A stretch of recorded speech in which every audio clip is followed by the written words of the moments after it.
Alors les nuls de Madrid, vous allez bien? La bande de tocards a encore perdu des points aujourd'hui.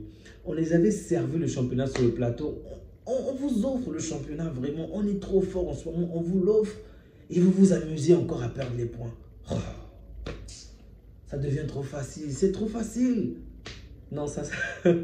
Salut les amis, j'espère que vous allez bien. Si vous êtes fan du Barça, comme moi, certainement, vous avez pris du plaisir de voir ces deux équipes perdre des points aujourd'hui parce que c'était vraiment ce qu'il fallait. Le meilleur scénario, c'est de voir les deux équipes se neutraliser afin que l'on puisse se rapprocher des deux équipes. Donc, en ce moment, le Real a quelques points, un point de plus sur l'Atlético comme avant le match. Et il y en a, donc si jamais on parvient à battre le Séville demain, le Real va avoir 2 points de plus sur nous. Rien que 2 points de plus et l'Atlético 1 point. Donc pour vous dire de quelle manière on a quitté pratiquement 7 points d'écart pour... En ce moment, on va dire on est encore à 4 points parce qu'on n'a pas encore battu Séville, tout est possible. Mais si jamais on parvient à battre Séville, on va revenir à 2 points. C'est vraiment choquant, vraiment c'est choquant. Espérons juste qu'ils vont encore se casser la gueule, qu'on va facilement reprendre cette première place qui nous revient de droit. Maintenant parlons de ce match. Les amis, le Real a très mal commencé. Je ne sais pas depuis quand j'ai vu un Real jouer aussi mal contre des grands. Vraiment, c'était décevant. Waouh, la première période. On aurait dit que c'était une équipe de 3e division. J'ai vraiment eu du mal à reconnaître le Real. C'est vrai qu'il y a un ou deux joueurs qui arrivaient de temps en temps à sortir leur épingle du jeu. Mais collectivement parlant, c'était pas du tout bon. C'était vraiment pas à la hauteur. C'était décevant. J'étais content que l'Atlético puisse marcher dessus, ok?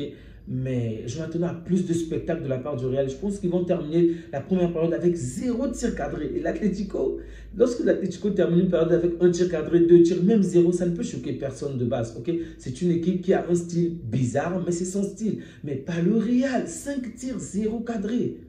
Ma grand-mère pourrait faire mieux sur le terrain, les amis. Bref. Le Real qui termine la première période vraiment en étant inefficace. Je me disais que l'Atlético devait vraiment dérouler. Mais en seconde période, quelque chose s'est passé. Alors là, on a vu une autre équipe. Donc, il y a eu 2 matchs en un seul. Parce que, alors que l'Atlético avait des actions en première période, elle n'a pas su les terminer. C'est le Real finalement qui parvient à se procurer, à avoir une large domination sur l'Atlético. Le Real déroule sur l'Atlético, lui marche dessus, l'étale par terre. Vraiment fait du sale à l'Atlético en deuxième période. Et là, c'est le Real qui ne parvient pas à marquer, vraiment à creuser l'écart. C'est pas possible. Au final, le match va se terminer sur un score de 1 but partout. Mais avant de parler de ce match, déjà, il faut revenir sur un score, sur un point très important, le penalty. Qu'on le veut ou pas, il y a eu faute. Je précise, il y a vraiment eu faute sur le joueur. Tchouaméni a commis la faute, il est fautif, il n'a pas regardé la trajectoire de la balle, il a directement posé le pied. Toutefois, je pense que c'est quand même dur que l'on ait accordé ce penalty-là parce qu'aucun des joueurs de l'Atlético devait récupérer cette balle. Okay? Ils avaient tous perdu la balle est arrivée bien, la balle est passée et donc la faute était commise bien avant. Okay? Et en plus, on voit très bien dans le geste de Tchouaméni que c'était vraiment pas volontaire. Donc c'était une erreur de sa part, je l'avoue, mais c'était pas volontaire. Donc si c'était le Barça à la place, évidemment que ça m'aurait fait mal. Toutefois, je comprends également selon les nouvelles règles, la moindre faute, la moindre erreur, il y a penalty. Du coup, il y a penalty, mais je pense que c'est quand même dur. Dans un match comme celui-ci, j'aurais vraiment souhaité que ça se termine autrement. Mais les Madrilènes, vous ne pouvez vraiment pas vous plaindre de l'arbitrage en disant que vous avez encore été défavorisé comme certaines personnes se victimisent. Parce qu'on a vu de quelle manière, je crois que c'est Ceballos qui devait normalement obtenir un carton rouge depuis la première période avec un tacle assassin qu'il a réalisé. Et malgré cela, il n'a même pas été sanctionné. Même pas même un carton jaune. Alors que là-bas, son pied arrive, je crois, au niveau de la cuisse ou au niveau du mollet. Vraiment, c'était largement au-dessus. Peut-être que l'arbitre n'a pas vu et les gars de la VAR ont laissé couler. Dans tous les cas, vous ne pouvez même pas parler d'un match truqué ou quoi que ce soit. Déjà, concernant le Real, ce n'est même pas la peine de parler de ce club-là sur ce point. Mais vraiment, dans tous les cas, j'ai été déçu de la première période du Real, mais la deuxième période m'a quand même satisfait parce que c'était un bon match. Ok, en tant que fan du football, ok, pas fan du Barça, mais fan du football, je m'attendais à un grand derby et au final, chaque équipe m'a offert une période en fait. L'Atlético la première, le Real la deuxième. Donc, le Real qui est encore inconstant, qui manque, on va dire, de dynamisme. Certains joueurs qui sont quand même des poids pour l'équipe.